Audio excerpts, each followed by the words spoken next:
Magandang gabi mga kausapan from Luzon, Visayas, and Mindanao. Kasama ko si Doc D. And kasama ko si Attorney E. Dito sa Usapang Ed. Season 2. Season 2. Tama ba? Season 2. Tama ba? Okay. Meron tayong ganun dapat. Yeah. Season 2 na tayo eh. Correct. At saka sobrang excited tayo kasi first time. Nasaan ba tayo? First time na meron tayong nasa location Oo, tayo. oo. Wow. Totoo po yan hindi yan virtual background. Totoo yan. So wala tayo sa studio natin. Naks, may studio pala kami. At wala tayo ngayon doon. So nasaan tayo? I think for us to give them a clue An idea. as to kung nasaan tayo, we will show a video of where we are. And this is also a segment that we introduced last week. Ito yung ating school flex. So tignan natin sino mga mag-flex ngayon dito. Let's watch this.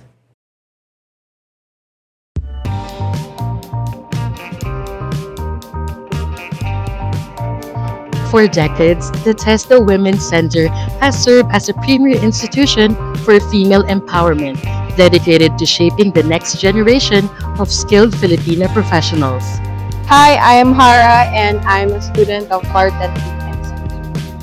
Here in TESDA Women, pinili ko itry yung TESDA since free siya at saka yung, actually dito yung facilities gusto ko. And ang dami kong natutunan.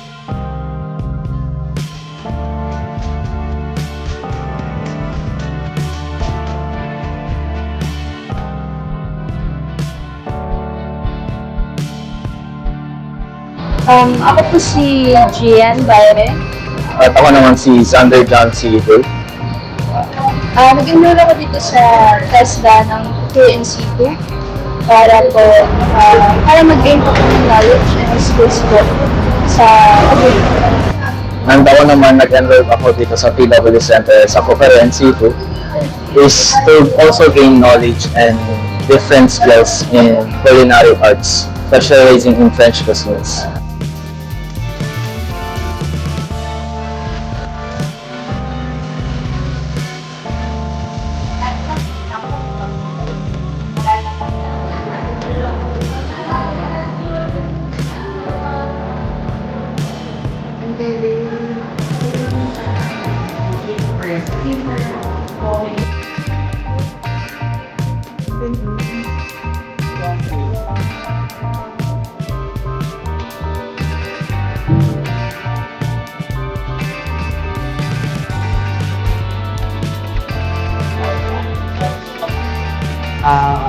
This is our weaving tool wherein you can develop your hand tool, like for hand weaving, and this is also our traditional embroidery,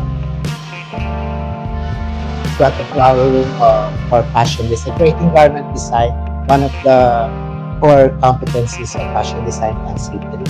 So these are the students' work. Yan. So yung EIMNC2 natin, ito yung facilities natin for EIMNC2.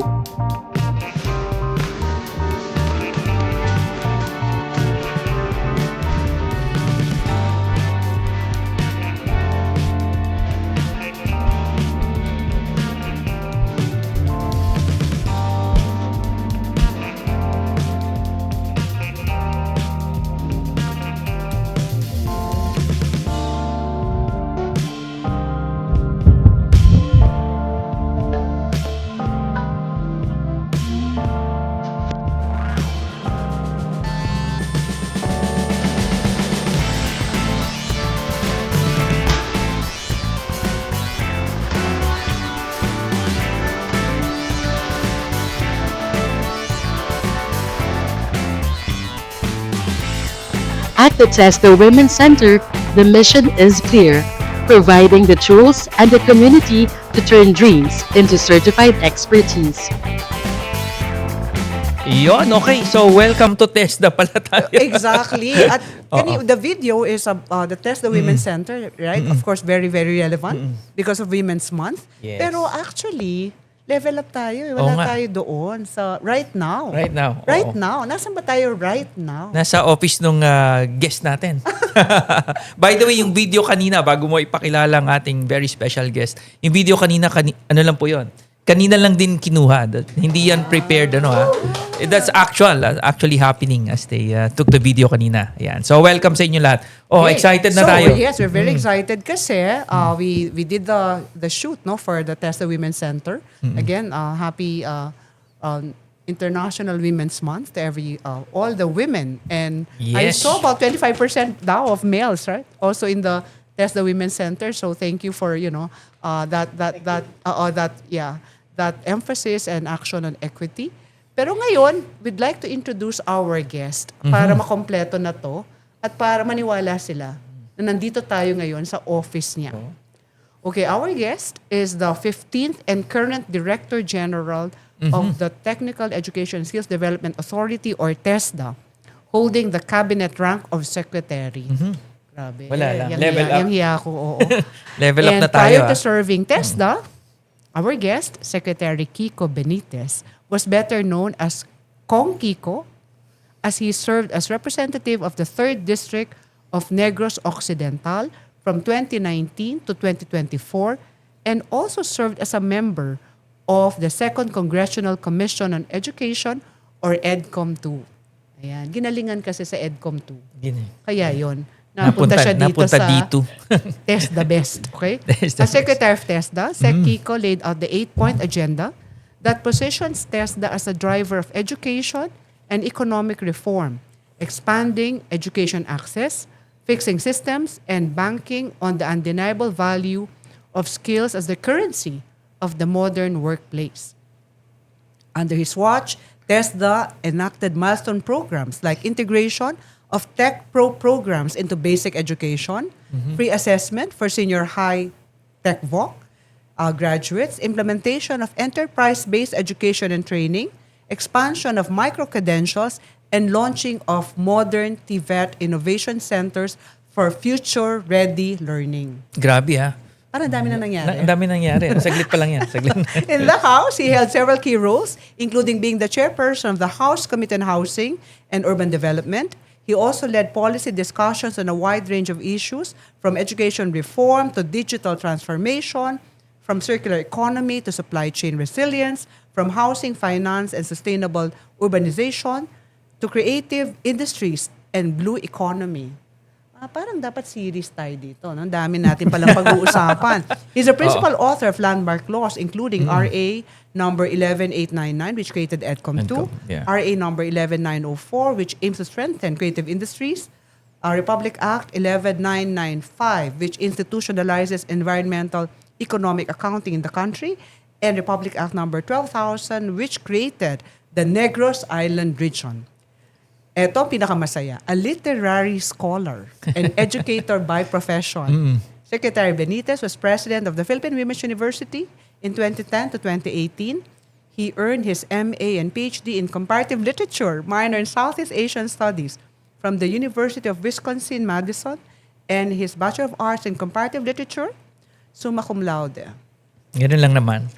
Bakit may side comment ang CV and English cum laude from Cornell University? Hindi na ako nakabasa ng CV na may side comments. Okay, so I'd like to, of course, we'd like to welcome ourselves, right? Ourselves, yes. To the office of Secretary Benitez. Our good friend. Welcome, Magandang Secretary. gabi. Good evening. Good evening.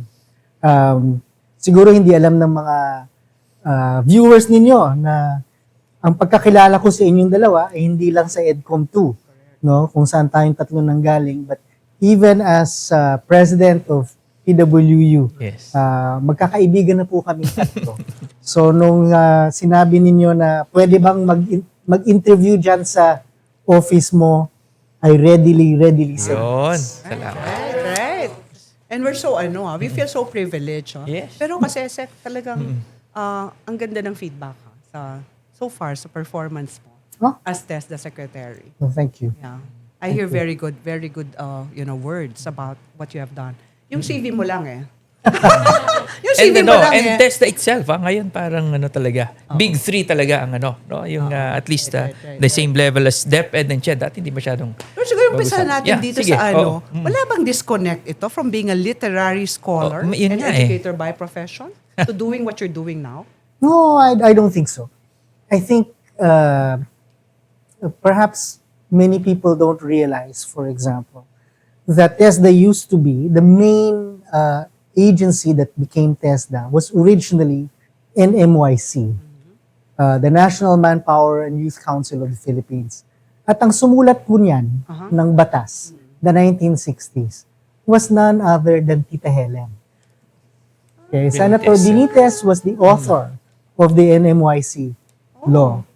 And in fact, one of the first representatives on the NMYC board or council for youth was my dad in the Oh, early I didn't know 70s. that. talagang pala, inadya, you're destined to be here. It's actually tech-voc or technical education, particularly for lifelong learning and continuing education, as well as for general development, no?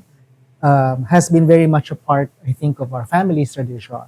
And so when I was president of PWU, it was very clear that PWU straddled, in fact, the three agencies, the Galing. three education agencies. We had a basic education unit. We obviously had a higher education unit for which we were known, but also, actually, TESDA courses. Interesting. Oh, I didn't realize that. Yeah, Na may, ang dugong nananalaytay pala. Dugong, Kay Sec Kiko ay dugong TESDA. dugong TESDA. I Yeah. know that. So Oo nga. of course, when you got appointed here, got invited, no, to be of course, it all occurred to you, no? Of course. Parang, oo. So that made you say yes. Well, actually, I think what really made me say yes was the realization that the education crisis was so deep and so profound. No, alam niyo naman, kasama naman tayong tatlo sa EDCOM kung gaano kalala ang education crisis ng Pilipinas at nakakahiya naman siguro na ringing the bells ka ng crisis at humingi ka ng tulong sa iba tapos pag ikaw ang hiningan ng tulong ay humindi ka, di ba? So when I was asked by the president and actually Sec Sani Angara to take on TESDA, I didn't really think I could say no. Right? The immensity of the task meant really, and I've said this before, all hands on deck. Right? So kung ano yung matutulong ko para sa kabubuti ng edukasyon, alangan naman that I say no when asked to help.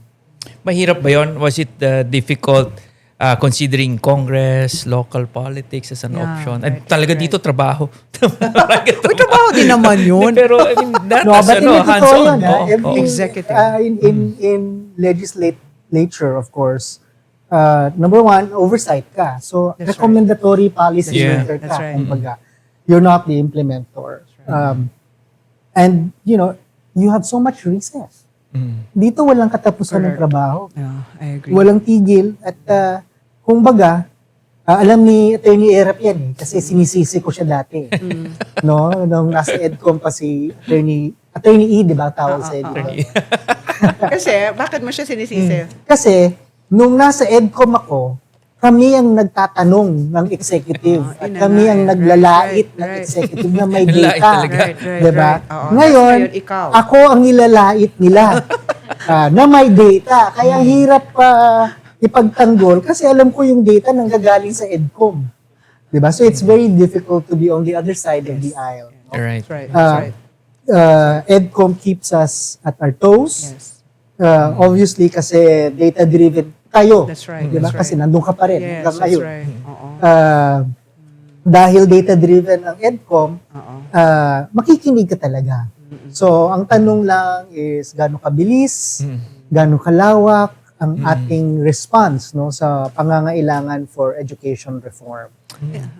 That's a very good point, no? Kasi, totoo naman, no? Yung executive, I call it the daily grind. Yes, Kaya yes. when Sec Kiko joined the executive, of course, even Sec Sonny, no, joined the executive, I want to say thank you for doing this. Kasi, ang hirap instead of being like oversight and ikaw ang tagasabi, bakit ganyan, and then eto recommendation, implement nyo, pag hindi maayos sa implementation, maninita ka, right? Oo. But the executive agencies, talagang it's daily grind. Yes, Right? correct.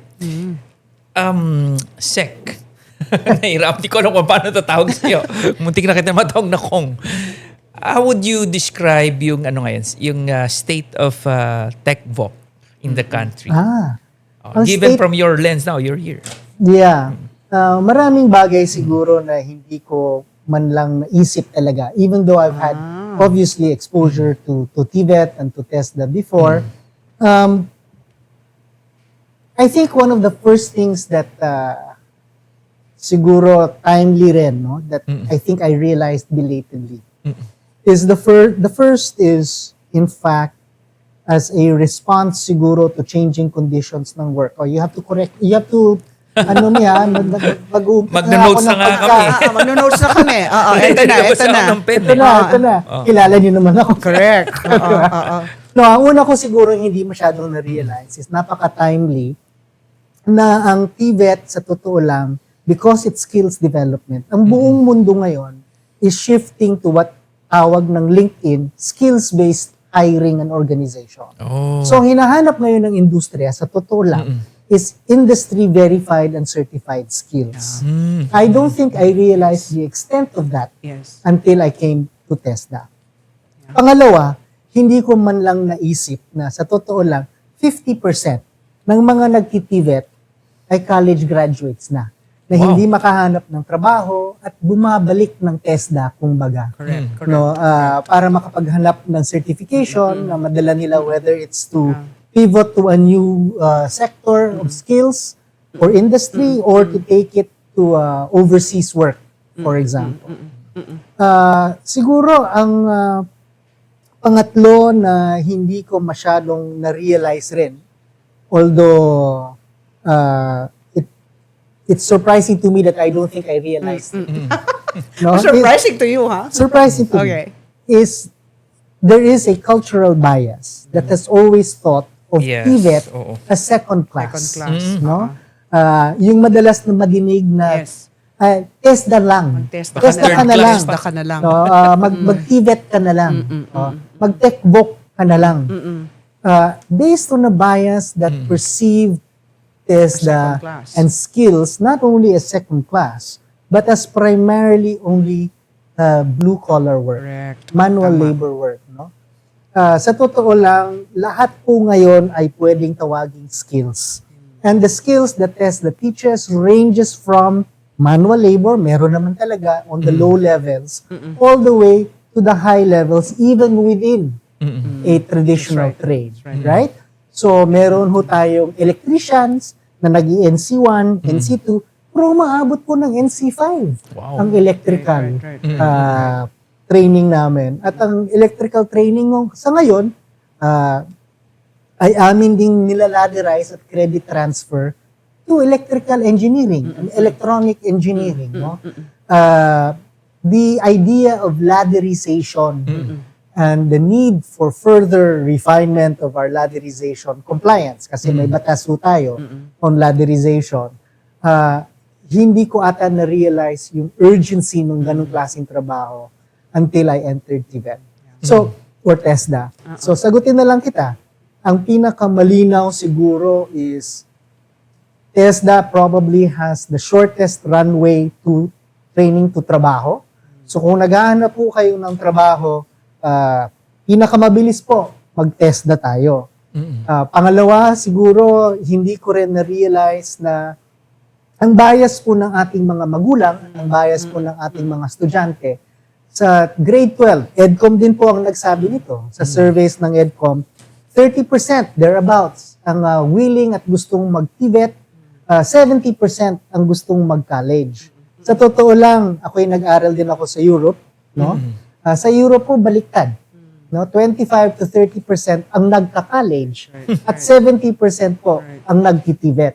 Dahil nga, mas mabilis ang TVET at ang TVET ay hindi po ibig sabihin na low level ang skills ninyo. Oo. Meron po yung ladder papuntang higher education. Na sa ngayon, dahil po sa pag-uusap ng trifocal agencies ng education, from DepEd, TESDA to CHED, yung ladderization ho yan, pangako na namin sa Pangulo. No, direktibo po ng ating mahal na Pangulo na kami ay magkaroon ng tinatawag na seamless pathways and career progression na matagal na pong isinabatas pero ngayon lang nag-uusap ang tatlong ahensya kaya ngayon lang siguro pwede natin talagang ipatupad. Baka dapat patawag natin yung dalawang Dalawa ahensya. pa, oo. Pero alam mo, Doc D, yung sinabi ni about culture. No? Nung bata ako, may kasabihan yung matanda na mahina ang ulo pag nagbo-vocational.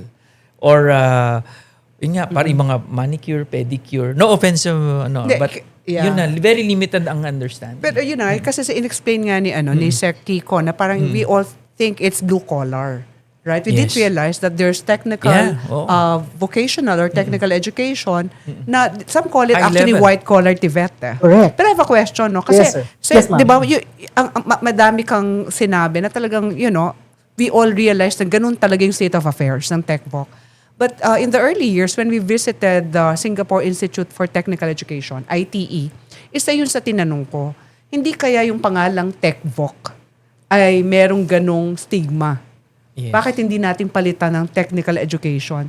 Kaya nga ba siya tech pro ngayon? Para meron kang ganong klaseng shift, no? Sa Professional. mindset ng mga tao. Kasi nga we want to nudge them into the thinking that that you were explaining. Yes. I think that's one of the motivations for DepEd changing, the name for Tech Pro. Ang concern ko lang is dapat kasi malinaw sa atin dalawang bagay. Okay? Ang una siguro is dapat malinaw sa atin na this is a occupational pathway. Okay? Dapat kung meron ho tayong ladderization at credit transfer na ngayon ay ipinasasupad ng ahensya, ng CHED at ng TESDA, hindi ho hadlang ang mag-tech voc or tech pro, kumbaga, that ladderizes it into higher education. This is not a choice of one track over the other. The two tracks actually can lead to an occupational pathway. Seamless pathway. Okay na ba yan? Naayos na yung PQF? Malapit na. Malapit na. So, may bago po tayong descriptor sa PQF. Good. Iro-roll out na ho yan. Ang TESDA is the chair of the National Referencing Committee. Medyo sumaya ako doon. Oo. Kasi nga, we straddle DepEd Yes. and CHED, right? So, the seamless pathway accrues benefit to TESDA for occupational pathway.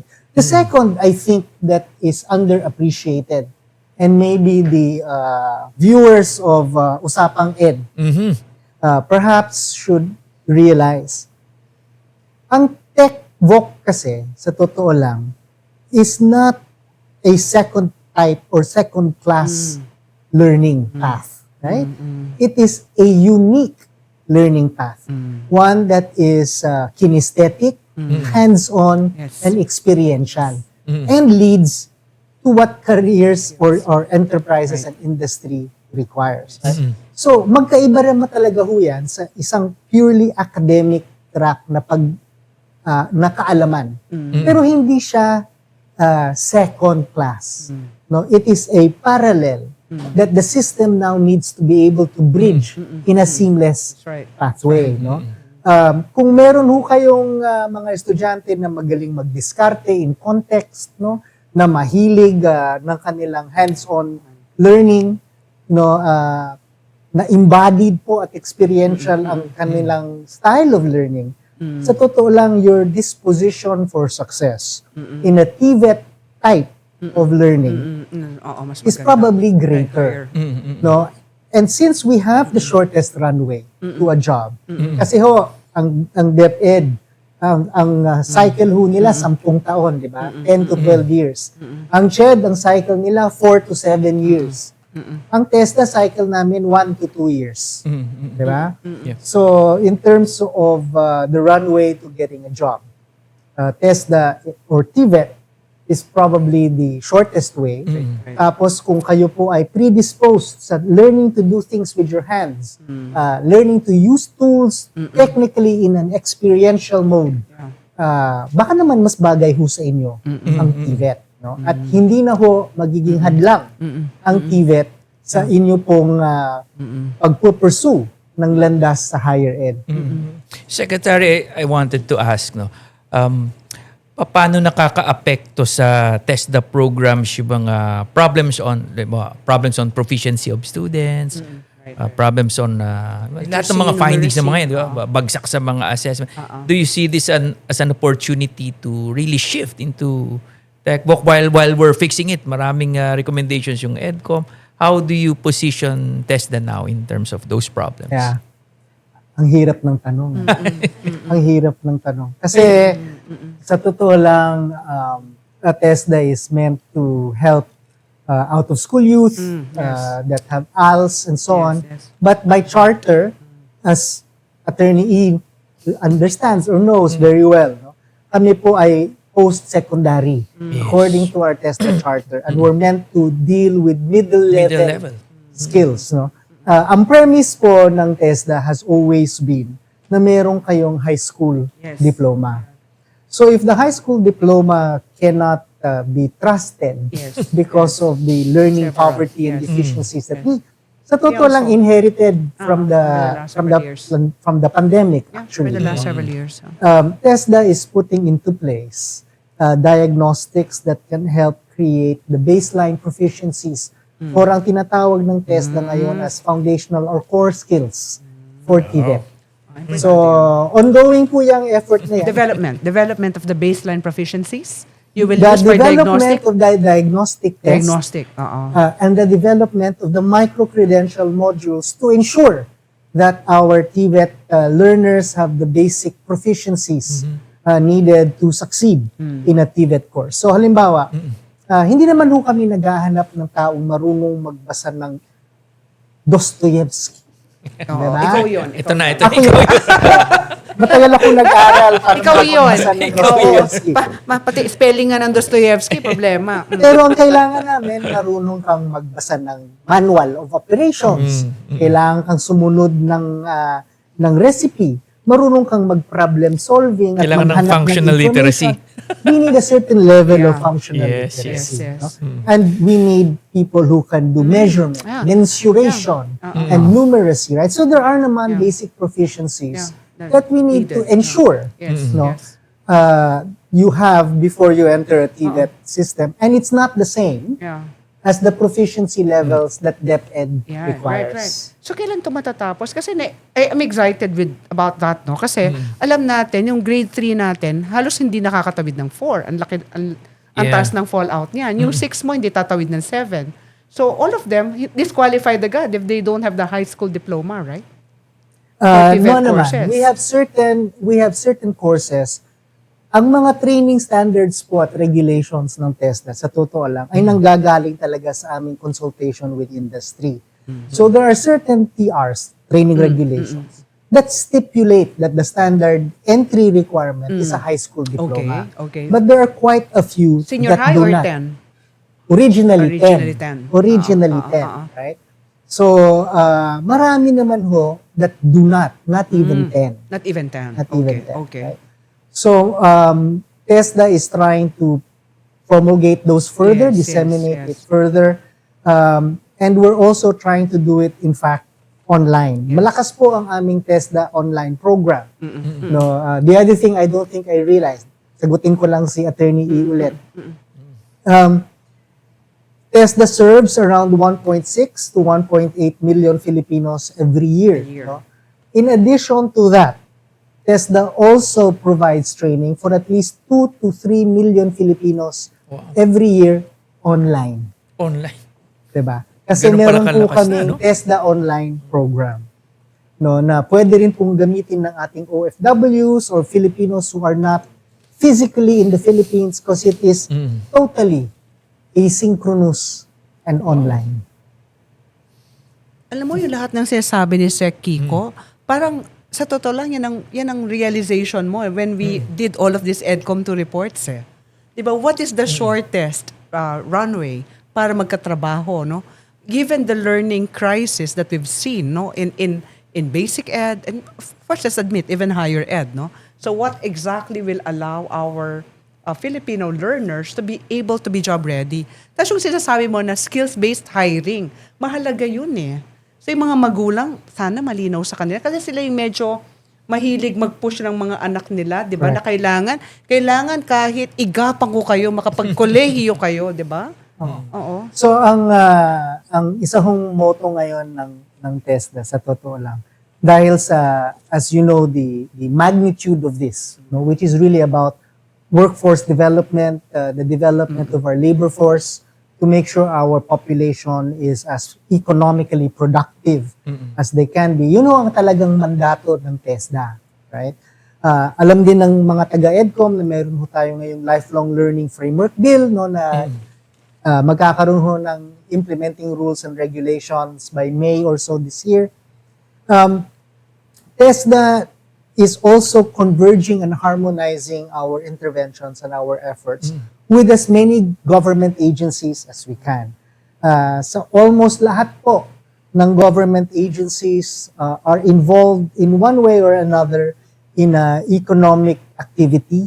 And in all economic activities, skilled workforce or labor po, or upskilled workforce and labor force is necessary. At nandun po ang TESDA. So, isa kong halimbawa ang humingi sa amin ng convergence, ang DSWT, no, to make sure that our most impoverished sectors or marginalized sectors of society, namely the 4-piece listahanan families, are given the proper understanding of their options. Whether they choose to go to TVET, where they can get a job very quickly, or they want to go to college. Ang cycle ho namin is, as I said, between 6 months to 3 years, depending po sa level ng qualifications na gusto nyo. And now, with the new Tech Pro, a whole year of that or so will be in senior high school. Up to a year and a half, actually, can be in senior high school. So, pwede ho kayong magkaroon ng effectively NC4 or NC5 after senior high school, after a year and a half. Let's say in an apprenticeship program or in a TVET, TVI program. Sec, I'm curious dun sa sinabi mo na yung government employing TESDA graduates, no?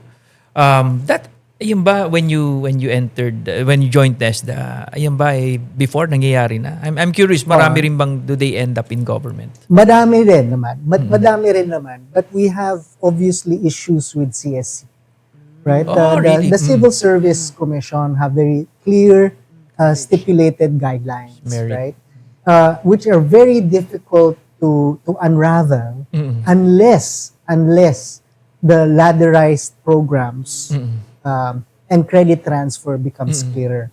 So ngayon na meron ho tayong ETIAP law, ngayon na meron ho tayong pinalakas na recognition of prior learning or RPL between TESDA and CHED, no, the CSC will now, I think, be changing some of their policies to allow more and more TESDA or technical educated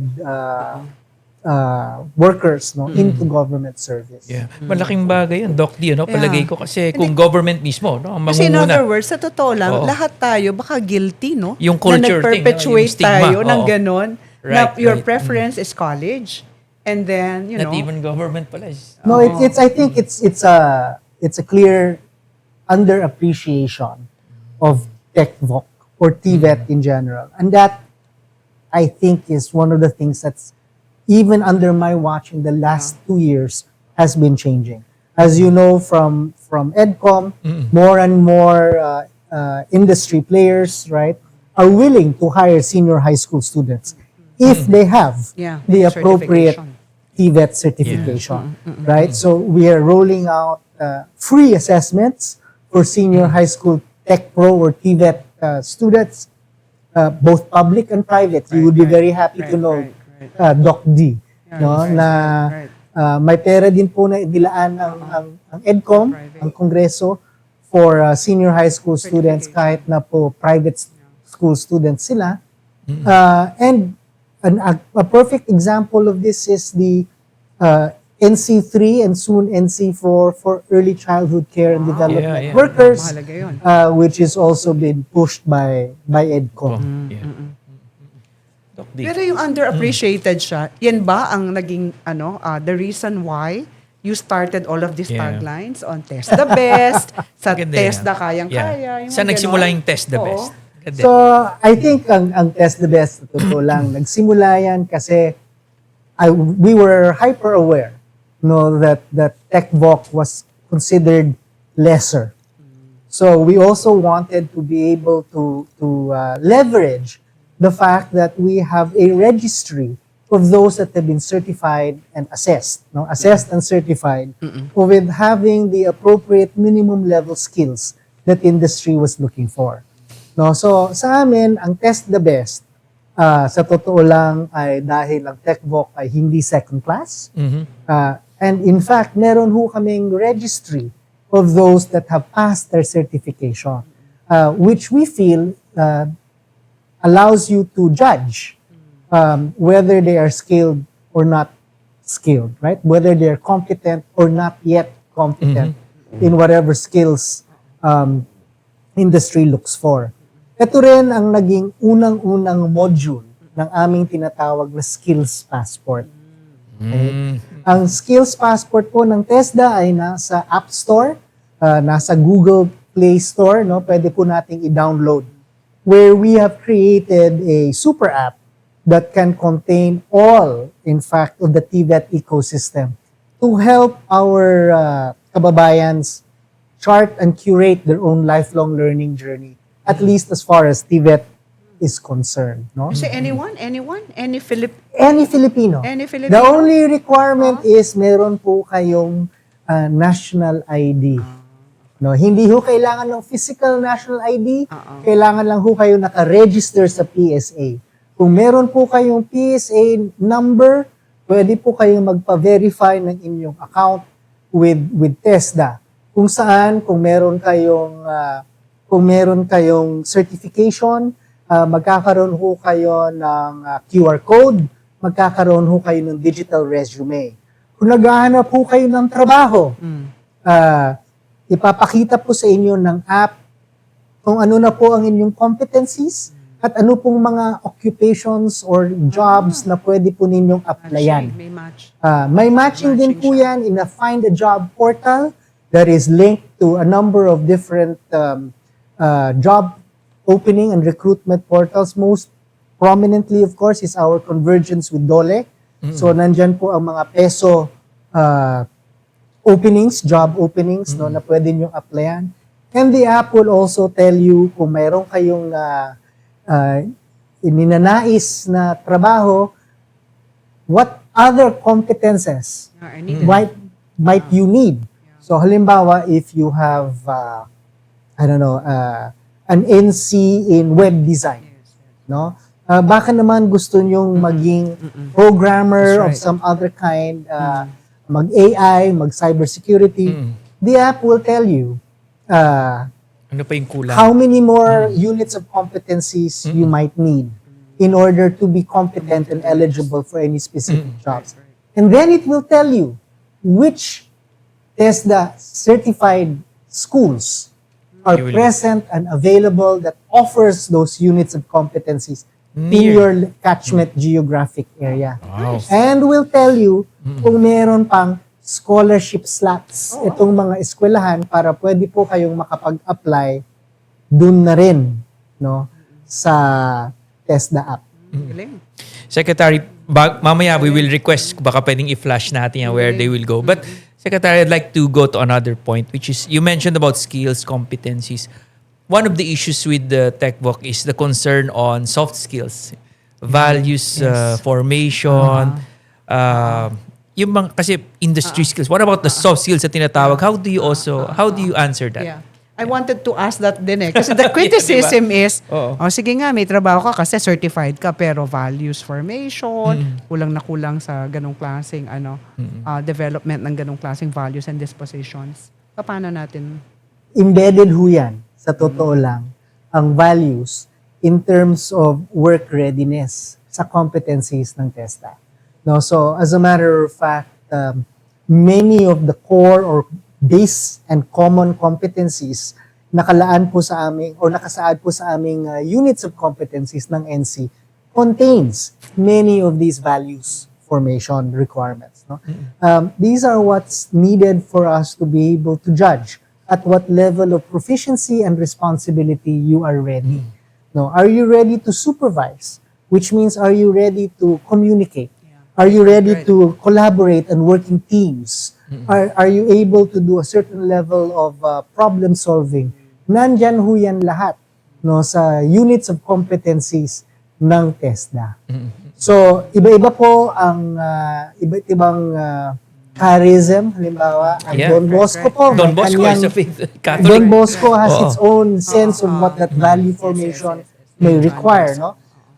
But TESDA ensures a minimum, no, of work readiness and fit for work, which includes 21st century skills, kung tawagin nila, no? That goes all the way to values if needed. But are these training regulations revised so that we included embedded the 21st century? Yes, ma'am. Okay. Yes, ma'am. So, So, TESDA in fact, initiated na yan, those revisions. the training regulation revision is by TESDA policy done every 3 to 4 years, right? So, wala pa po ako sa TESDA. TESDA had in fact a initiative with USAID Galing. to create a suite Oo. of 21st century Oh, skills. that's nice. No, because that's what industry said Right. made someone employable versus right, not right. employable. Grabe, ano? Ang nakikita ko lang na problema, minsan nare-raise Sort of. din ito sa atin, is yung kakulangan ng TESDA assessment centers. Yes. Is that a real problem, and what are the solutions here? It is a real problem. The lack and shortage of TESDA assessors Assessors even? and ah? assessment centers, Okay. because they have to go hand in Yes, hand. yes, yes. Because TESDA is organized by qualifications, Yes, right? yes. Or by sectors of skills. That's right. Industry sectors and the skills within them. So malaking-malaki po ang ating kakulangan ng assessment centers at ng assessors. Lalong-lalo na ngayon na naging mandato po ng TESDA ang mag-assess ng ating mga senior high school o grade 12 students. Kaya rin po, nilaan po ng EDCOM, no, at ng Congress ay meron ho, this is the second year na it's happening, meron pong nakalaan na budget, no, for TESDA specifically to expand and increase our assessment centers and our assessors. Kahit na assessors muna no, as well as be able to designate senior high school themselves as assessment centers. No? So, nakapag-double na po tayo in the last year no, Terms of ng number. assessors in terms of number, and we intend to increase that again by this year. Sek, marami akong mga kliyente ko nanonood dito. Pero marami sa kanila yung mga schools natin, they want to be assessment centers. Madali lang ba? Madali lang to apply? Meron hong process ngayon for our certification office to certify venues of assessment.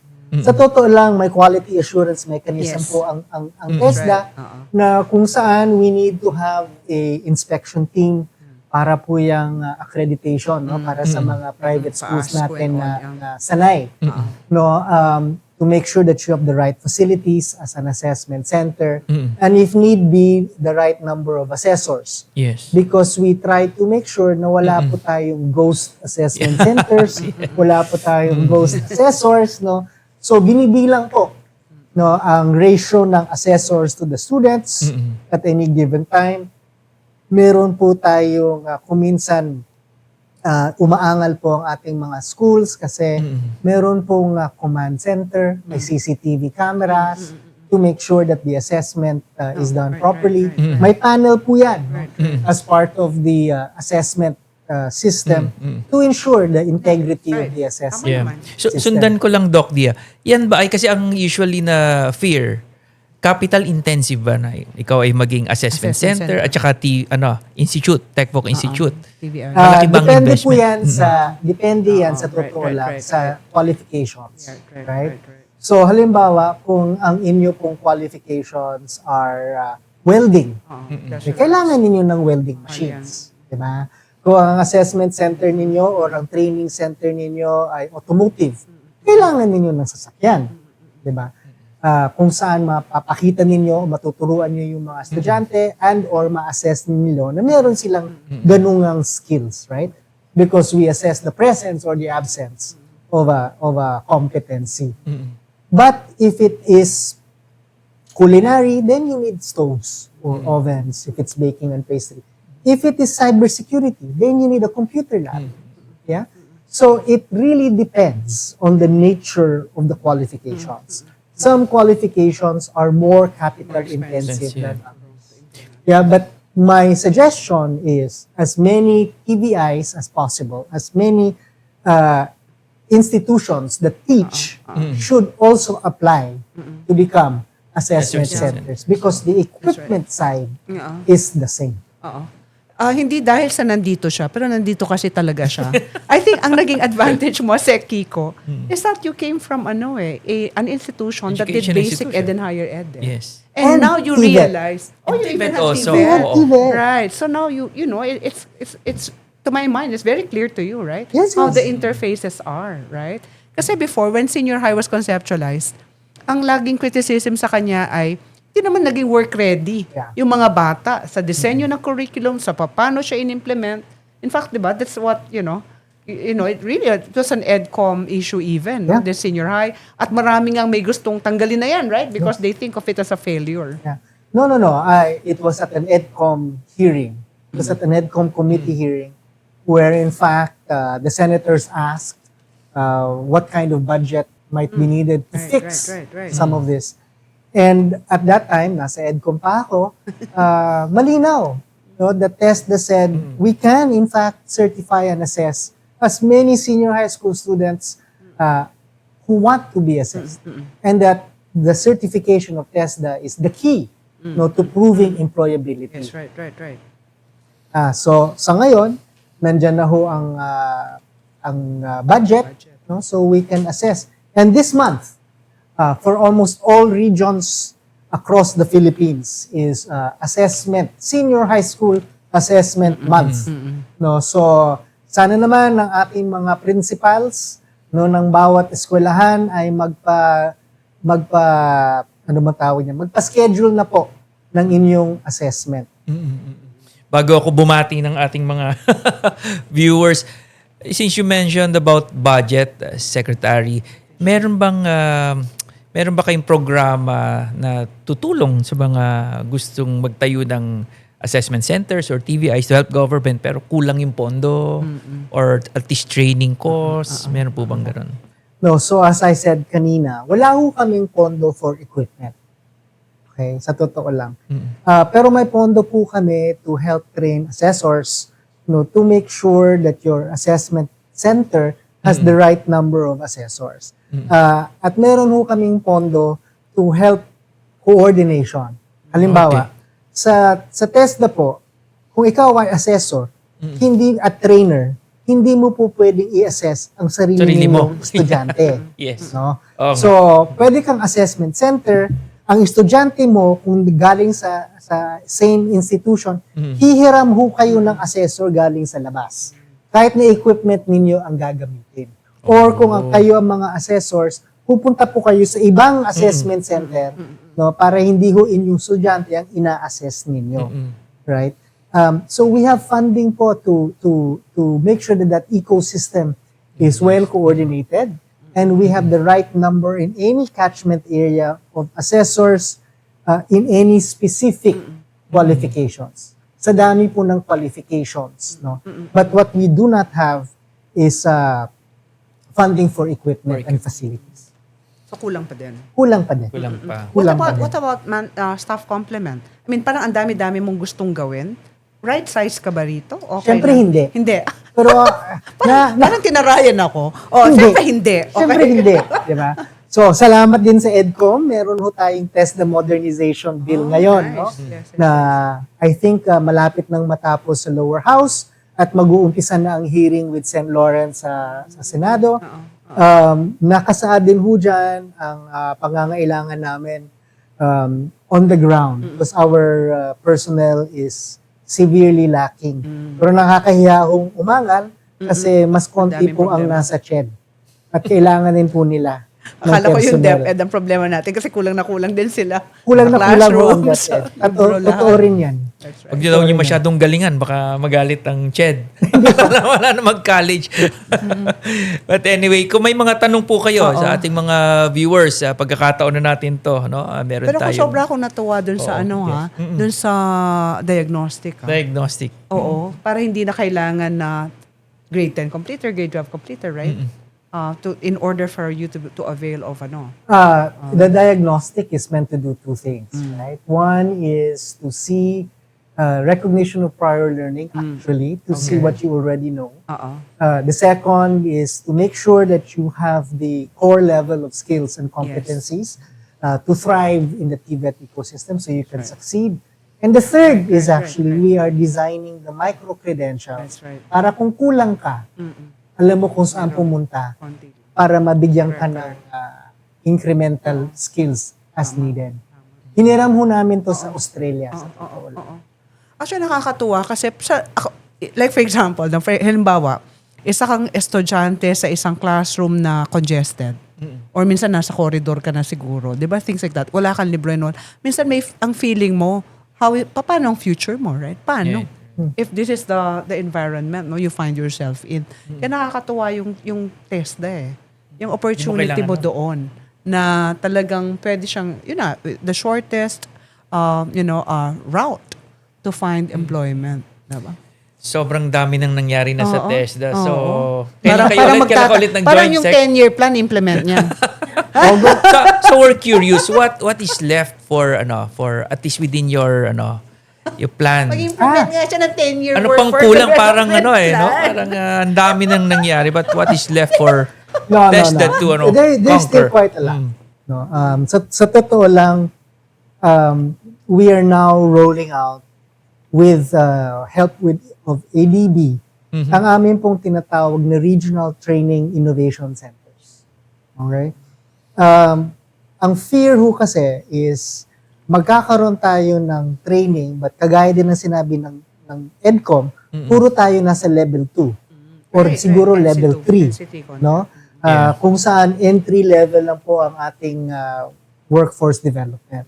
So we are gearing up, but it will take some time to ensure that we have higher level skill sets that are trained NC4, NC5, that is ladderized to the bachelors, no, so that we can ensure higher productivity and innovation ecosystem, no, in our country.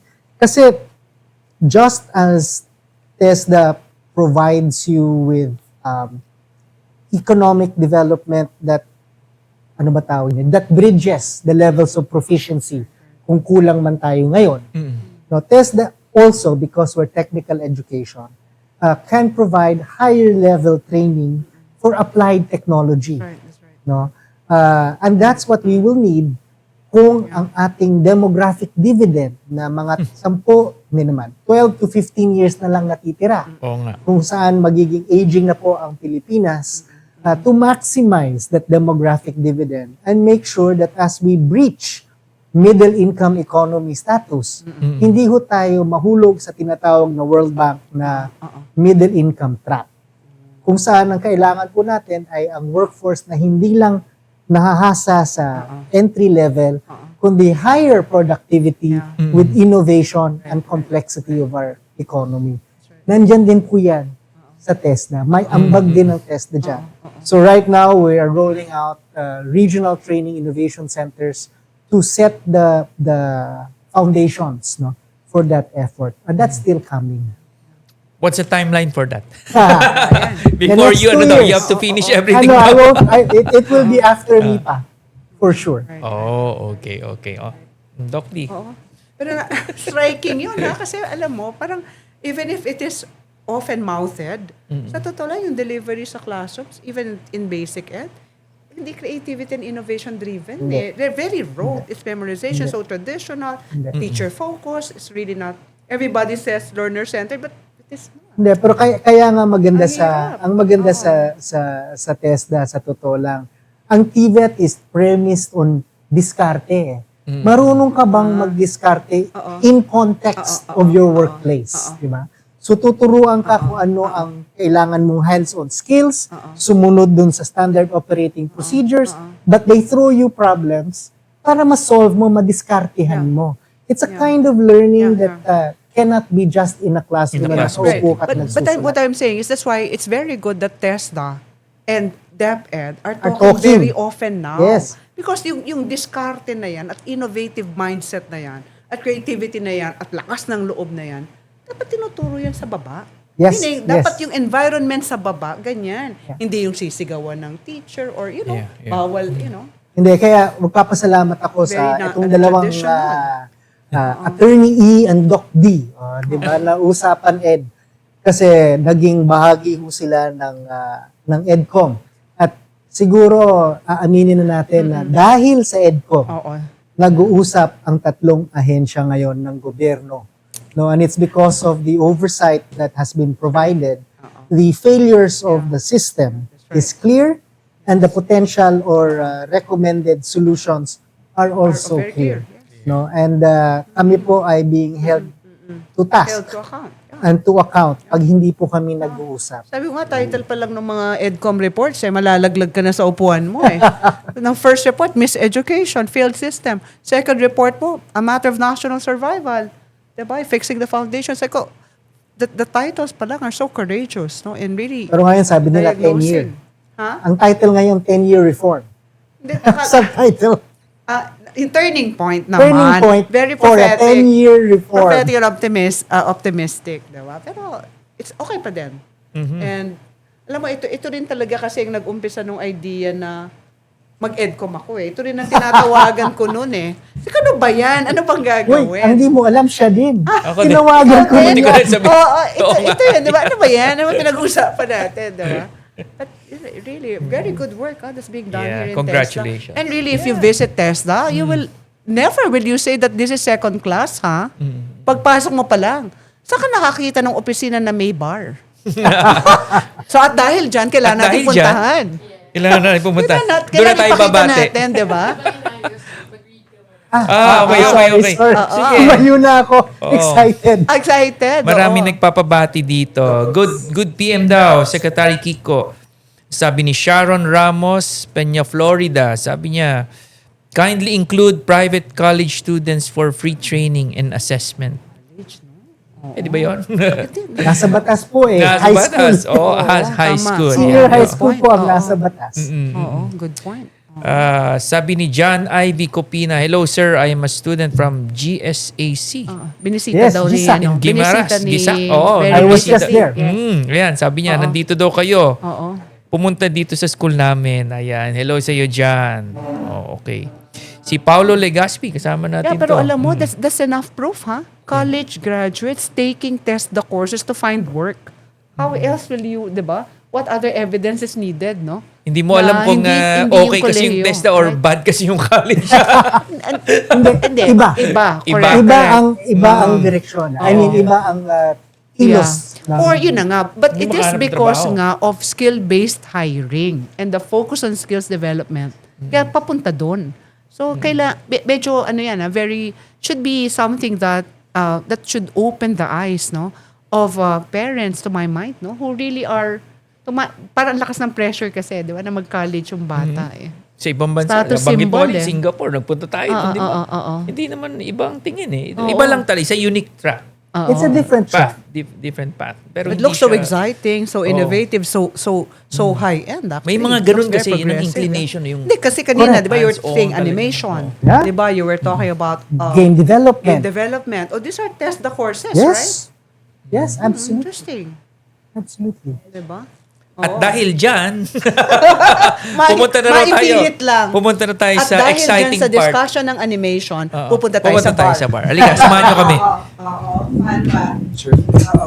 So, go figure. Go figure, paano nangyari yon ng usapang animation, mapupunta tayo sa isang bar. Ano bang gagawin natin? Anong gusto mo? Ayun. So, ano bang, Sek, paliwanag mo muna, Sek. Anong nangyayari dito, Sek? Ay, sorry. Ayan. Okay na ba? Nag-ano si Sek eh? Nag-change yung costume. Okay lang? Oo, yan. Ngayon lang ako Ngayon lang ako nakabarong. May sponsor tayo? Oo. Because the Women's Center is sponsored for the bar. The bar is the Bar Academy by Ginebra San Miguel. Oh, so Ginebra San Miguel sa sponsor. Ginebra San Miguel is the So you're using Ginebra San Miguel here? Yes, but not exclusively. Okay. Not only. Sige. So ano ang pinakamasarap niyong drink? Sige na nga, Ginebra San Miguel ang base. 1834 1834 Gayuma. Anong, Sinong magagayuma? ikaw siguro? Ito siya. Paano? 1834 Gusto mo gin. Gayuma, ha? Okay. Okay. With Gayuma liquor. Oh. Diba? And this is ito pala. Agave syrup. Ang skill ko lang sa to? drinking lang ako eh. Hindi sa It's a mixing. Gayuma liquor, local local? artisanal. Yes. Nice. This is also local. Yes, right? yes. Okay. So, marunong kang gumawa niyan, sir? Hindi pa, tuturuan nila ako din. Sige. Depends, do you want the big or the small? So yung siguro kailangan big. Sige. Okay. Tama ba? Okay. Booking tayo ni sir? Kailangan bang may ice? Dumami ang viewers natin nung nakakita sila ng bar. Sorry. Dumami. Kasi ko dumami ang viewers, nakakita lang ng bar. Hello! Sige. Asan na siya? May free drink dito. Okay. Shout out, Carmeli Bantug Zaiko. Pinsan ko. Oh, sabi niya, hello, Secretary Benitez. Hello, pinsan. Si Paulo Legaspi. Ikaw naman. Hello, from Pops ko. I saw Ann Yeah, Royce. I saw Ann Abacan, I saw Edwina. Pero alam mo, ang ganda ng story mo, ha? How the Benitezes, ha? Also contributed, ha? From NMYC to the actual legislation. Ako, nagko-concentrate si Sir. Oo. Yan. Skill level. Live na live po tayo ngayon, ha? Live na live tayo sa ginagawa ni ganun ba? Secretary Benitez. Tama na yan. Oo. From literary scholar to anong tawag dyan? Anong tawag sa ginagawa niya? Anong ginagawa niya yung ginagawa niya? Shake. Sige, paliwanag mo, sir. Paliwanag mo, sir, ang ginagawa ni Sir. So, ang ginagawa po ni Sec Sige, hawakan is mo yung mic natin. nagsishake para makapag-dilute din po ng water kahit paano. Then, para mapalamig po agad yung cocktail. Ayun po. Para mabuo po yung 1834 Gayuma. Baka may mag-hire sa'yo, ha? Wala pa akong NCCOC pala. Okay. Ay, sorry. Pagalitan tuloy ako. Well, that's for you. That's big daw eh. Right. Game. Ayan. Dito na pumapasok ang talent namin. Yeah. Drinking. NC, ano to? NC4. May isa pang NC4 sa drinking. NC4 ako dito. Ayan, chinicheer pa. Go, Secretary Kiko Benitez, sabi ni Via VP. Hello. Sabi ni Royce Torres, wow naman, Secretary Kiko, padala naman ng mixed drinks dito sa Iligan. Ang layo naman. Layo naman, Royce. Di mo kay Royce, bumisita siya ng TESDA kasi. Punta ka dito. Punta ka rin dito. Mag-aral ka ng mixing. Wow, exciting naman ito. Parang ngayon lang ako nakakita ng ganyan over sa taas ng barong, no? Oo nga. Oo, may iba siya. May pin pa nga TESDA. Oo nga. Oo. Formal masyado. Bartender na barong. Yang hiya naman kami. Test the barong ba yan? But seriously, we're really very, very happy to be here. Very privileged. At, we could not have done this kung di lang namin to kaibigan tong secretary na to eh. Diba? Ang galing. Yeah, pero we're Very happy and thankful, Secretary Kiko. Talagang pinagbigyan mo kami at ang mga kausapan. Diba? Andito kami sa TESDA. City mo yun. Ayaw ka paniwala. Oo. Ang next natin susigurin dyan, sabi natin, Busy pa si Sec. si Secretary Agrutis. Ano daw mga hobbies mo bukod dito, Sec? Bukod dito, alam mo naman ito lang ang ginagawa ko. Ako alam ko pero Reading. reading. Actually, I like reading, Books. I like art. Yan. Diba? Oo. Pero Wala bang medyo hindi intellectual. Oo. Ikaw na nagsabi. Kasi sabi namin, Ed light, yung light lang. Wala eh. Hindi ka kumakanta, hindi ka sumasayaw. Kasi Kasi mo akong bulahin ba? Oo, kasi sasama ka sa amin, 'di ba? Magti-TikTok tayo. Kailangan natin mag-TikTok. Wow. Ayun. You can make one for me grade niya, also. Anong grade Oo. ni Sec Kiko? Teka, gagawa pa tayo for sec para makapag-picture tayo. Ang galing. And I think we're already about to close, no? Dito na lang tayo Pero kailangan nandito si Sec sa tabi namin. Dito si Sec and then siya na ang may final say. Meron din kasi kaming segment na final say. We will reserve that for you. And what am I supposed What to do say? you want to tell them? Right? About TESDABest. No, actually, siguro sana maging malinaw sa inyong mga viewers, no, na this is potentially the golden age of a renaissance in education. At isa hong dahilan kung bakit tayo mayroong ganitong klaseng pagkakataon ay dahil din man sa Usapang Ed, no? Kay Attorney E at kay Dr. D. Naipilit mo?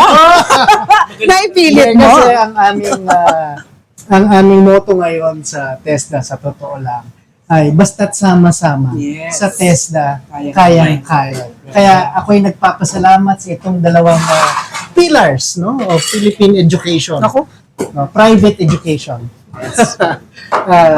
Dahil sila po ay malaking bahagi po ng ating reforms in education. Ayun.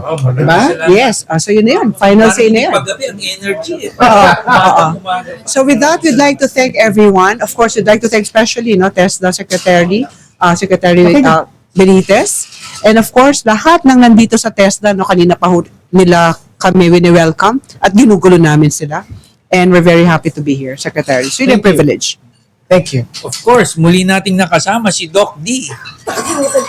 Attorney? Ikaw na. Okay. Mag-cheers tayo. Ang fine. Dito sa Usapang Ed. Season 2. Paano season 2? Letter K. Letter K, Letter K. kayang-kaya.